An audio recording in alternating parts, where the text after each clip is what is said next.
저는 처음에 주식을 했을 때 6천만 원을 가지고 시작을 했어요. 그 6천만 원은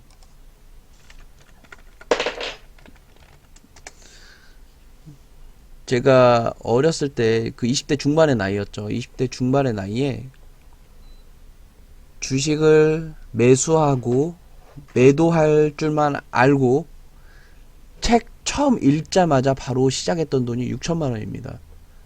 그 6천만 원은 전부 제 돈이 아니고요. 제가 그 조그맣게 살던 집을 전세를 다시 옮기면서 그 차입금 2천만 원 하고요. 제가 들어갔던 직장에서 대출이 그때 신입사원 그 신용대출로 그 직장인 담보대출로 해서 그냥 신용담보대출로 해서 나오는 돈이 5천만 원이었는데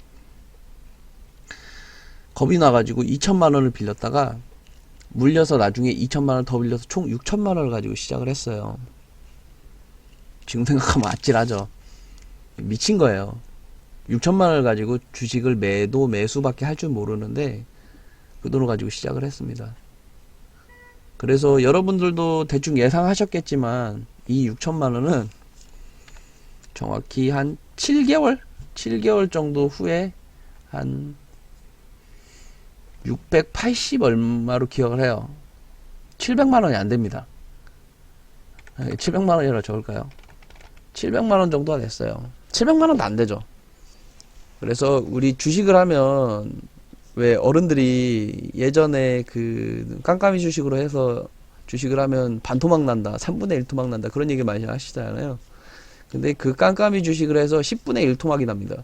거의 10분의 1 토막 가까이 나게 되는데 그때 들었던 생각이 이게 정말 위험한 생각인데 그래도 다시 원금을 회복할 수 있는 10%의 가능성은 있겠구나라고 생각이 드는 거예요. 얼마나 주식에 미쳐 있었으면. 그래서 어쩌면 그때 제가 계좌를 털고 포기를 했더라면 뭐 다른 길을 걸었을 수도 있겠죠. 제가 오늘 말씀드리려고 하는 거는 이게 득이 될 수도 있고 어떻게 보면 해가 될 수도 있는 얘기인데 여러분들 인생에 있어서 가장 필요한 얘기지도 않을까 해서 말씀드리려고 해요. 저는 저뿐만 아니라 어떤 분들이나 해당이 되지 않을까요? 어떤 일을 함에 있어서 첫 술에 배부르기가 굉장히 희박합니다. 그러면 내가 원하는 파이 정도의 양을 키우기 위해서 그 목표한 지점에 도달하기 위해서 결코 해서는 안 되는 게 포기라는 건데 저는 다른 분들하고 그 포기하지 않는 방법이 좀 달라요. 그래서 그 부분에 대해서 좀 여러분들한테 말씀해 드리려고 영상을 좀 켰어요.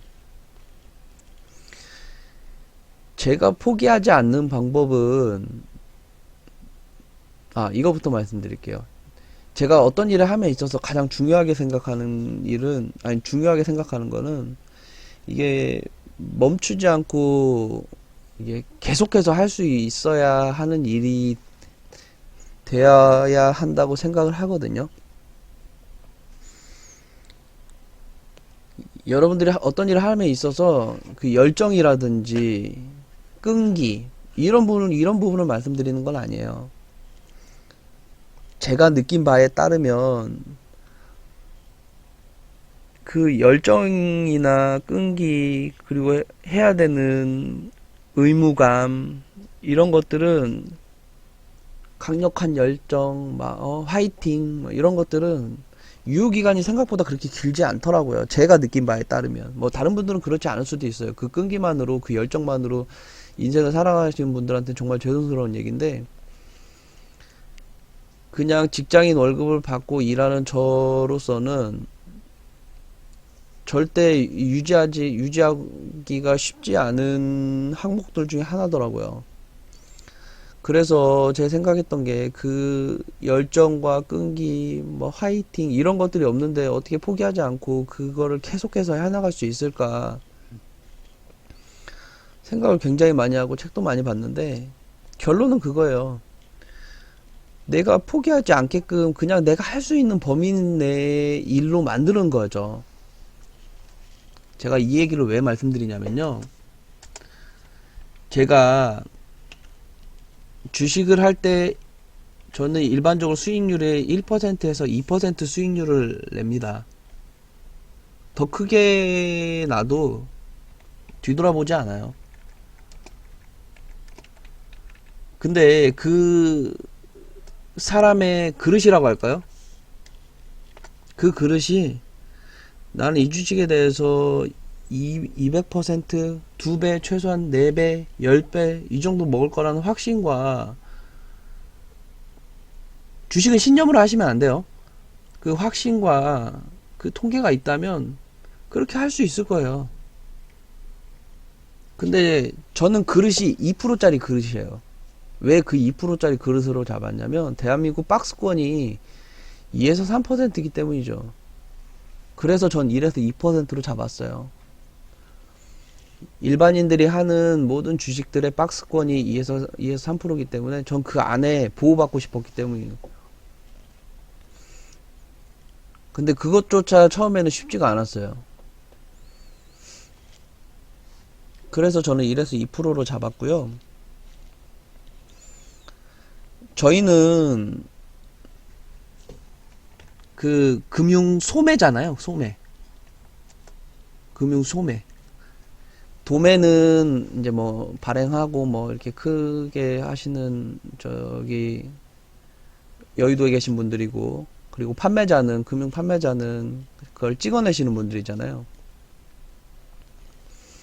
저는 금융 소매지 소비자는 아니에요. 제가 여기서 700만 원인데도 그나마 안도의 한숨을 내셨던 게, 긍정적이게 생각이 됐던 게, 금융 소매자는 결국에는 그걸 받아서 없애는, 최소한의 가치를 발현하고 없애야 되는데, 그렇게 되려면 제가 주식이 없어지는 방법을 생각을 해봤는데 상장 폐지밖에 없겠더라고요. 상장 폐지나 아니면 뭐 합병이면 뭐 어쨌든 그쪽으로 넘어가잖아요.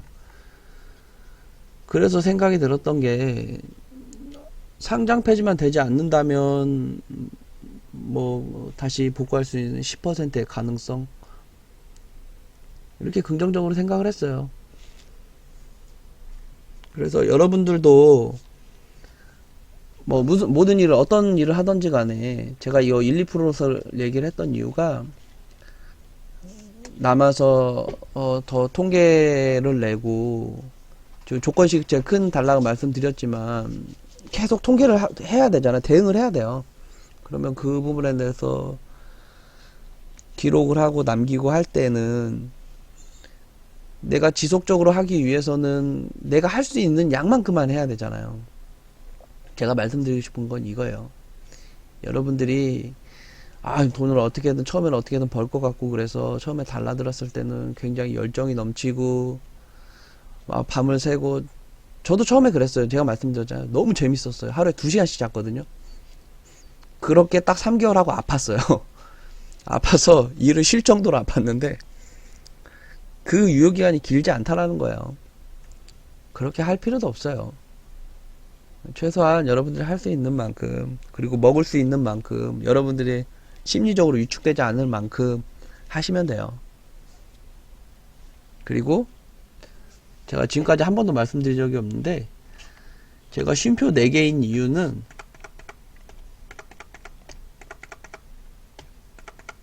이래서 쉼표 4개입니다.